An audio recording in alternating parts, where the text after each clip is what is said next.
Saudara semuanya, isu yang paling penting sekarang adalah isu yang bisa membuat guncangan terjadi lagi di dunia, yang membuat dunia semakin kacau balau. Dan sejarah 100 tahun yang lalu terjadi Perang Dunia Pertama itu akan berulang kembali. Sejarah tidak pernah ingkar janji. Gue bilang juga apa? Gue bilang juga apa? Sejarah pasti berulang terus. Sejarah akan berulang terus. Maka Perang Dunia Pertama pecah pada 1914, ya, satu abad yang lalu, ya, di mana terjadi Perang Dunia Pertama, ada pandemik global, pandemik flu Spanyol, ya. Setelah itu, setelah habis perang, habis pandemik, terjadilah Great Depression, dan ini mau dibuat kembali. Ya, percaya dan tidak percaya, sejarah itu berulang kembali. Seperti 100 tahun lalu, mirip-mirip. Kalau 100 tahun yang lalu itu dimulai dengan Perang Dunia Pertama. Setelah Perang Dunia Pertama berakhir, muncul pandemik flu Spanyol. Tetapi 100 tahun sekarang ini kemudian itu dimulai dengan pandemik COVID-19. Setelah pandemi COVID-19 sudah mau berakhir, masuklah gara-gara yang memicu trigger untuk Perang Dunia Ketiga terjadi. Dan kita sudah melihat bahwa pada tanggal 24 Februari sudah pecah agresi militer Rusia ke Ukraina dan sampai sekarang belum selesai, ya. Karena kelompok NATO yang dipanas-panasin untuk berperang melawan Rusia mengurungkan niatnya, jadi tidak terjadi pecah perang besar di Eropa. Maka pengalian itu untuk perang terjadi di Eropa itu mungkin tidak bisa pecah. Karena mereka takut sama Rusia, jadi mungkin tidak bisa terjadi perang di Eropa, maka dipindahkan medan perang itu nanti ke Asia Timur. Sejak mulai Perang Dunia Pertama sampai dengan sekarang ini, di negara-negara di Asia Timur itu aman, damai, tentram, ya. Di China, Jepang, Korea, Korea Utara, ya, termasuk Taiwan, ya, itu tenang-tenang saja, aman dan damai. Yang terjadi di Middle East, ya, Asia Tengah, ya, Asia Barat sering terjadi pertempuran, ya, terjadi kekacauan, ya, terjadi perang. Maka fokus itu pindah ke Asia Timur. Nah, kita lihat gara-gara pertama dimulai oleh Ketua DPR House of Representative Amerika Serikat, Nancy Pelosi. Nancy Pelosi berkunjung ke Taiwan. Nah, inilah salah satu petinggi, ya, Ketua DPR yang berkunjung ke negeri Taiwan sejak 25 tahun yang lalu. Inilah pertama kali kunjungan pertama Amerika Serikat, Ketua DPR-nya ke Taiwan. Sebelum berkunjung, ya, sudah diancam oleh China. China sudah murka. China tidak mau ada dukungan dari Amerika. Karena Nancy Pelosi mengatakan, ya, saya baca dari sumber dari Reuters, Nancy Pelosi mengatakan kunjungan kami ke Taiwan adalah bentuk penghormatan dan dukungan Amerika Serikat terhadap demokrasi. Solidaritas Amerika Serikat terhadap 23 juta rakyat Taiwan adalah sangat penting, ya, untuk saat ini, ya, karena dunia sedang dihadapkan kepada suatu pilihan antara demokrasi dan otokrasi atau otoritas. Jadi di sini antara demokrasi dan komunisme. Di sini adalah perang yang dibangun, ya, perang antara memilih demokrasi, negara-negara yang masuk ke paham demokrasi dan negara-negara yang bergabung di dalam paham komunis, yang otokrasi. Nah, disinilah muncullah alasan paham-paham inilah yang membuat micu itu Perang Dunia Ketiga terjadi, ya. Nah, Cina begitu geram, ya. Cina sudah sebelum Nancy Pelosi datang ke Taiwan, Cina sudah mengutus, ya, bukan hanya mengancam, tapi sudah menggertak Taiwan dan Amerika Serikat dengan mengutus pesawat tempur mereka, ribuan ratusan pesawat tempur yang melintasi di atas selat Taiwan. Ya. Nah, karena Kementerian Luar Negeri Cina mengatakan bahwa kunjungan ini sangat berdampak parah terhadap fondasi hubungan antara Amerika Serikat dan China. Ini merupakan pelanggaran besar, ya, pelanggaran yang sangat serius terhadap kedaulatan dan integritas wilayah China. Itu kata dari Menteri Luar Negeri China. Ya. China sudah benar-benar marah dan China sudah menyiapkan. Mereka sudah menyiapkan satu latihan militer, ya. Mereka sudah memasang mode kewaspadaan tinggi. Jadi mereka sudah seperti yang dilakukan Rusia terhadap Ukraina. Jadi mereka sudah mengatakan bahwa mereka akan membuat target khusus, operasi militer target khusus, target military operation. Ya, jadi Cina akan melakukan latihan militer, ya, di Laut Cina Selatan, ya, maupun di darat di Selat Taiwan, ya, di udara. Nah, dan di perairan Taiwan, ya, mereka akan menyiapkan menguji, ya, misil. Jadi nanti akan terjadi latihan perang besar dengan uji coba misil di perairan Taiwan. Nah, disinilah membuat kekacauan itu terjadi. Di Laut Cina Selatan akan terjadi perang. Nah, sekarang juga Cina dengan hadirnya Nancy Pelosi ke Taiwan, Cina sudah memberi sanksi kepada Taiwan. Jadi Taiwan sudah tidak bisa mengekspor biskuit, ya, ikan makarel. Taiwan juga penghasil ikan, ya, ke China, makarel, biskuit, dan banyak sekali sekarang yang sudah tidak bisa sudah diberi sanksi untuk perusahaan-perusahaan itu untuk mengekspor ke Taiwan. Dan ini memang sengaja, saya pikir ini memang rencana yang akan dibuat sehingga perang ini benar-benar terjadi, akan memicu eskalasi yang cukup tinggi di Asia Timur. Maka itu sangat berdampak sekali terhadap perekonomian di Asia Tenggara, terutama karena di Laut Cina Selatan itu adalah jalur distribusi perdagangan yang menuju ke Asia Tenggara.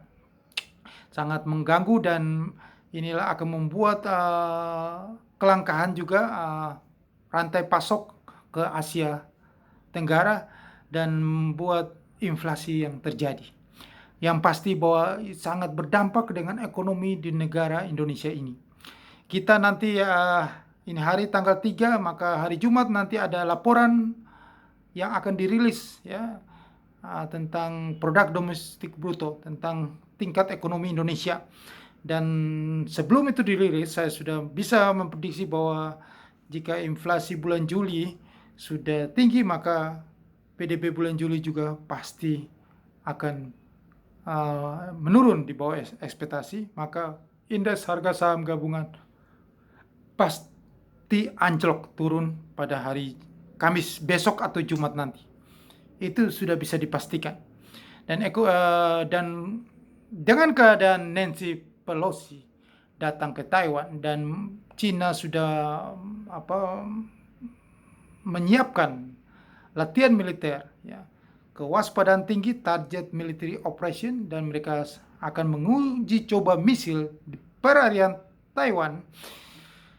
Ini membuat nanti Amerika dan negara-negara Eropa, negara-negara yang tergabung dalam komunitas demokrasi itu akan bereaksi, ya, akan mengeluarkan jurus pamungkas mereka adalah memberi sanksi-sanksi ekonomi terhadap China lagi.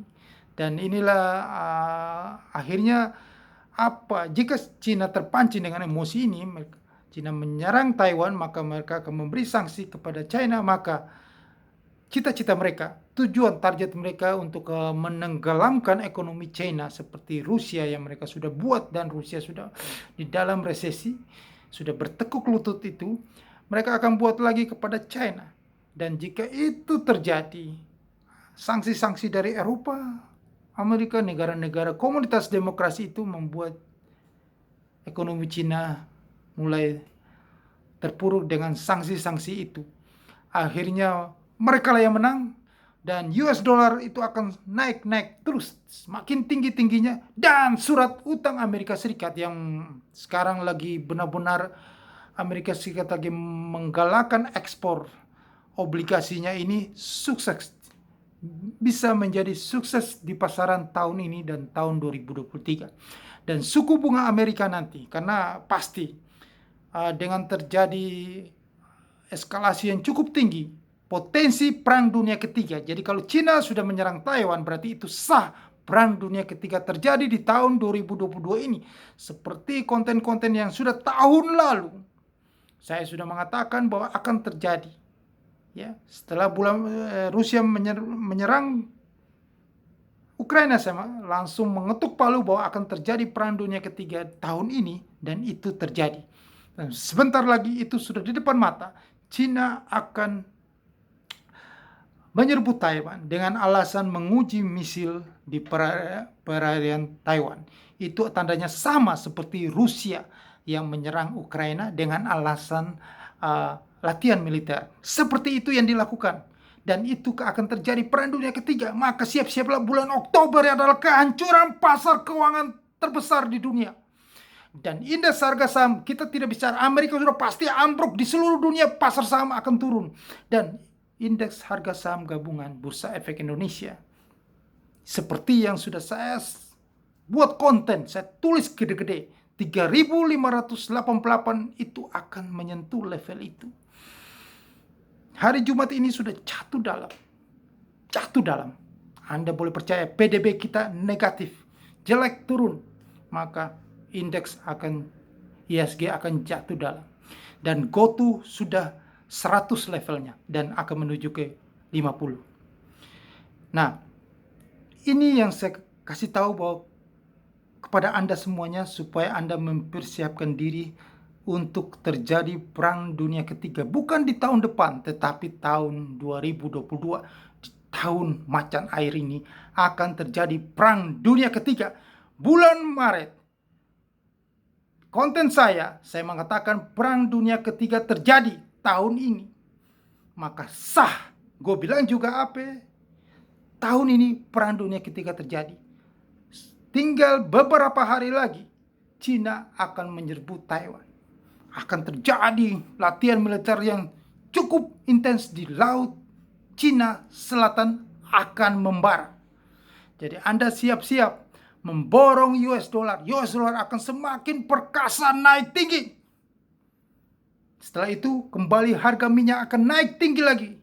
Karena terjadi kelangkaan pasokan, terjadi kekacauan dan kita akan mengalami apa yang kita persiapkan di Indonesia, selalu menjaga inflasi itu, ya menjaga itu tidak bisa. Makanya saya katakan bahwa apapun yang Anda usahakan, Anda berusaha, petinggi, pejabat, pemangku kepentingan negara ini untuk menjaga, melindungi negara kita dari kehancuran yang terjadi dari eksternal itu. Kita menjaga tingkat inflasi kita supaya kita memberikan subsidi yang tinggi terhadap BBM supaya inflasi kita tetap jangan tinggi. Itu tetap saja apa yang Anda lakukan gagal. Kita menjaga juga intervensi terus, ya, karena kita mendapatkan limpahan dari durian runtuh, ekspor batu bara, minyak sawit dan gas bumi, ya. Akhirnya kita mendapatkan penerimaan negara tinggi, kita mensubsidi itu BBM, itu pun gagal karena perang dunia ketiga akan terjadi. Karena Cina, karena Amerika tetap akan mengkompori Thailand supaya tetap masuk ke dalam ranah demokrasi. Jangan bergabung dengan Cina yang menerapkan prinsip one nation policy, satu negara Cina, ya. Karena Cina selama ini tidak mengakui Taiwan.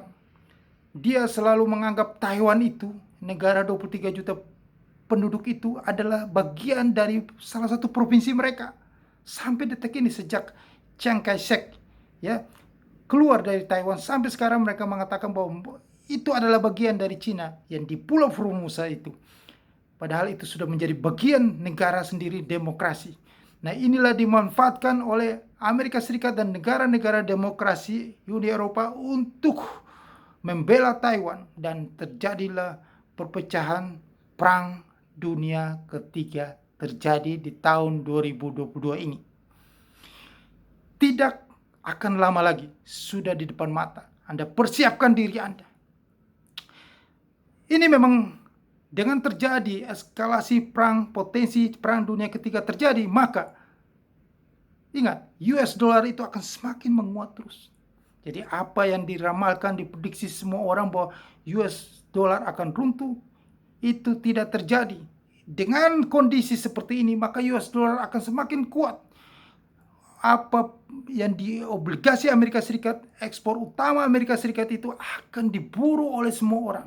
Karena terjadi kekacauan, terjadi ketidakpastian politik dan ekonomi, ya. Di mana-mana mereka itu semua orang, investor, bahkan negara pun, ya, mengamankan cadangan devisa atau mengamankan aset mereka bagi orang-orang kaya, investor di dunia, di tempat yang paling aman, yaitu safe haven, hanya adalah US dollar. Yang kedua adalah emas. Anda lihat, setiap ada isu eskalasi mau perang, kekacauan, harga emas dunia sudah mulai naik. Nah, itulah ciri-cirinya bahwa para investor di dunia mengamankan aset mereka, yaitu di US dollar. Nah, satu yang saya mau kasih tahu kepada Anda, peluang terbesar adalah Anda juga harus mengamankan dalam US dollar. Jadi Anda tidak perlu dengan mata uang lokal Anda, karena mata uang rupiah itu pasti akan melemah. Apapun daya upaya yang dilakukan sia-sia. Mau Bank Sentral Indonesia melakukan intervensi, pemerintah melakukan intervensi di kebijakan fiskal pun untuk menjaga rupiah jangan sampai jatuh, itu sia-sia. Karena Laut Cina Selatan sebentar lagi akan membara, akan terjadi perang dunia ketiga. Maka rupiah itu yang saya katakan Oktober akan menuju ke level 18.000 itu sudah di depan mata. Ini tinggal beberapa bulan lagi. Ini sudah masuk Agustus. Anda ingat bahwa akhir Agustus dan September itu parah banget. Dan Oktober terjadi 18.000. Maka untuk saat ini ada peluang kesempatan Anda harus invest dalam US dollar. Ada caranya. Mau cara yang invest tradisional biasa, Anda tinggal mendapatkan selisih keuntungan jika rupiah melemah. Tapi yang luar biasa adalah Anda invest dalam US dollar di hedge fund. Di hedge fund asing, ya, yang bekerja sama dengan saya. Anda bisa investasi, dalam US dollar Anda akan mendapatkan profit konsisten. Ya, profit konsistennya estimasi. Jadi profit konsisten dalam hal ini saya katakan konsisten memberikan profit kepada Anda selama Anda dalam kontrak investasi. Jadi kalau misalnya Anda dalam setahun, berarti Anda akan diberikan konsisten profit setiap bulan sampai masa habis kontrak 1 tahun itu. Jika Anda ingin perpanjang, diperpanjang lagi tahun berikutnya. Ya, kita hitung 1 tahun Anda mendapatkan profit konsisten. Estimasi, profit konsistennya bukan dikatakan pasti, tetapi estimasi. Anda bisa dapatkan minimal 3%, maksimal 6%. Jadi di antara range 3 atau 6% setiap bulan. Rata-rata biasa mendapatkan 4 atau 5. Sering mereka mendapatkan, ya, seperti banyak investor yang mendapatkan 4 atau 5% per bulan. Konsisten setiap bulannya. Dalam US dollar, bukan dalam rupiah. Jadi ada keuntungan berlipat-lipat. Anda sudah mendapatkan 3%-nya, Anda bisa mendapatkan keuntungan dari perolehan modal dari kenaikan pelemahan rupiah, kenaikan dolar. Dari kenaikan dolar Anda mendapatkan selisih kurs itu, ya, keuntungan kurs itu, dan Anda mendapatkan laba. Profit konsisten 3-6% per bulan. Jadi 2 keuntungan yang Anda dapatkan.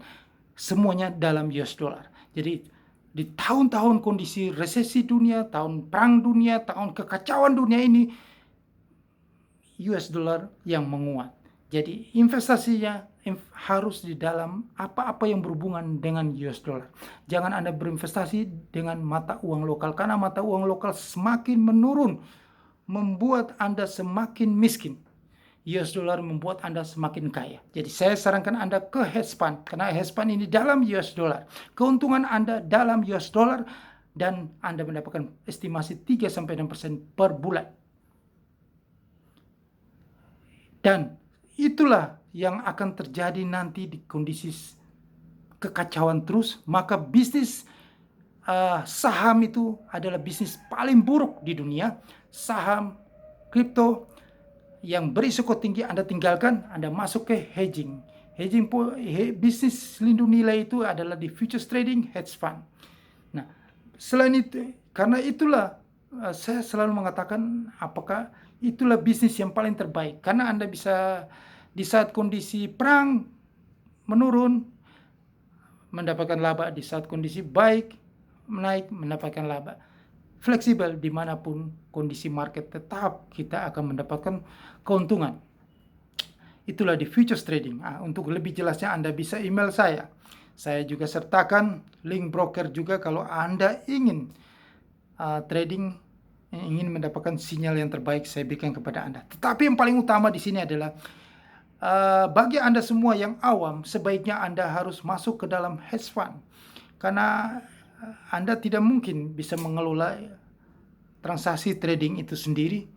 Anda belum pengalaman dan Anda sibuk, tidak punya waktu ya, karena untuk mengamati pasar, untuk memelototi harga, Anda harus punya pengetahuan yang luas, Anda harus mengerti technical analysis dan fundamental analysis, dan Anda harus punya jam terbang juga. Kalau tidak, Anda tidak bisa untuk mendapatkan profit maksimal, bahkan Anda bisa menderita kerugian. Sebaiknya Anda serahkan kepada ahlinya. Ya, Anda serahkan kepada manajer investasi, fund manager yang ahli profesional di bidangnya. Yaitu Anda harus serahkan uang Anda ke hedge fund.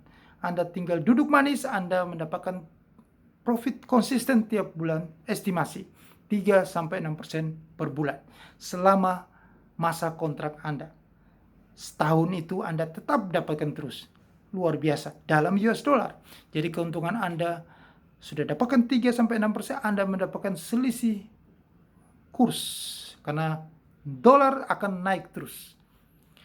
Dolar akan naik terus selama suku bunga Amerika Serikat dikerek naik terus. Itu logika ekonomi yang tidak bisa dibantahkan. Ya, sudah banyak prediksi bahwa Bank Sentral Amerika, The Fed, akan sangat-sangat agresif tahun ini. Ya, mungkin sudah di akhir tahun suku bunga US sudah 4%. Bayangin aja. Sementara kita di Indonesia ini, Bank Sentral Indonesia takut menaikkan suku bunga. Masih bertahan terus sejak April 2021 dengan suku bunga paling rendah 3,5%. Walaupun Amerika Serikat sekarang sudah 2 FFR ya, Federal Fund Rate itu sudah sekarang 2,5%, BI rate masih 3,5%, sudah selisih 1%. Maka kecenderungan investor lari ke US dollar. Maka Anda lihat sekarang rupiah itu walaupun diintervensi tetap tidak bisa lewat dari 14.800. Sudah kembali 14.900 hari ini. Dan besok dan Jumat sudah 15.000. Anda buktikan nanti tanggal 4 sampai 5 Agustus sudah 15.000 lagi. Dan ini akan terus melanjutkan pelemahan terus rupiah karena dolar semakin menguat terus. Dan jika nanti bulan depan The Fed menaikkan suku bunga lagi, FFR-nya, sedangkan BI rate tetap 3,5%, maka tenggelamlah rupiah. Maka saat ini adalah fokus paling utama Anda adalah investasi dalam US dollar, apapun juga bisnis itu. Ya, karena bisnis real di luar sana kecenderungan untuk bangkrut gulung tikar.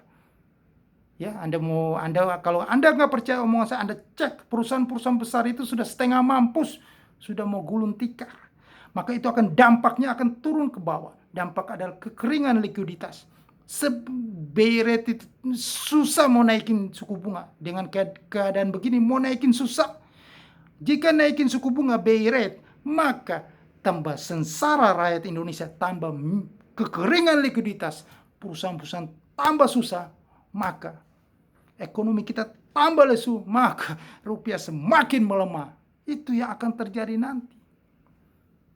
Selama ini kita dibungkus dengan narasi, dengan berita-berita statement-statement yang membuat kita merasa ini tidak terjadi apa-apa.